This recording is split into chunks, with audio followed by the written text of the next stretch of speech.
আরামটা দেখো, আরামটা দেখো। দেখো বনুর টেবিলের উপরে বালিশ, সেখানে মাথা, বিছনাটা দেখো ওর। দেখো ঠান্ডার দিন নাবানাবি যাবে না, নামবো বুড়ি যখন বেরোবে তখন ঘর পাহারা দিতে হবে না। ঘর পাহারা দেওয়ার থেকে বেশি চিন্তা হয় আমাকে কে পাহারা দেবে।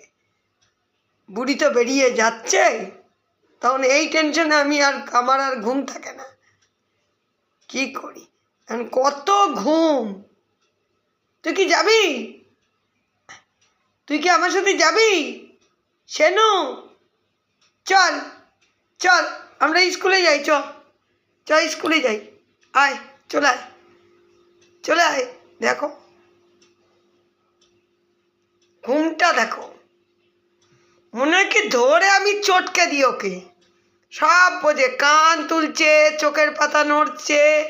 দেখো মুখটা দেখো, দেখো দেখো দেখো দেখো, চোখ মুখটা দেখো, চোখ মুখটা দেখো দেখো, সব বোঝে। ঘুম, ওই দেখো, ওই দেখো, ওই দেখো, ওই দেখো, টুকুনি বুড়ি আমার, এটা আমার টুকুনি বুড়ি, দেখাচ্ছ? শোনা মা, চলো চলো চলো আমরা যাই। যাবে? তুমি যাবে? তোমার বুড়ো কোথায় মা? তোমার বুড়ো কোথায়?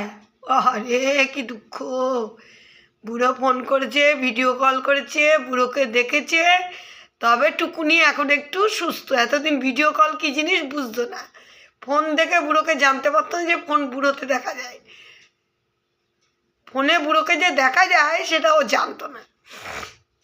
এতদিনে বুঝতে পেরেছে, দেখতে শিখেছে, এখন একটু সুস্থ।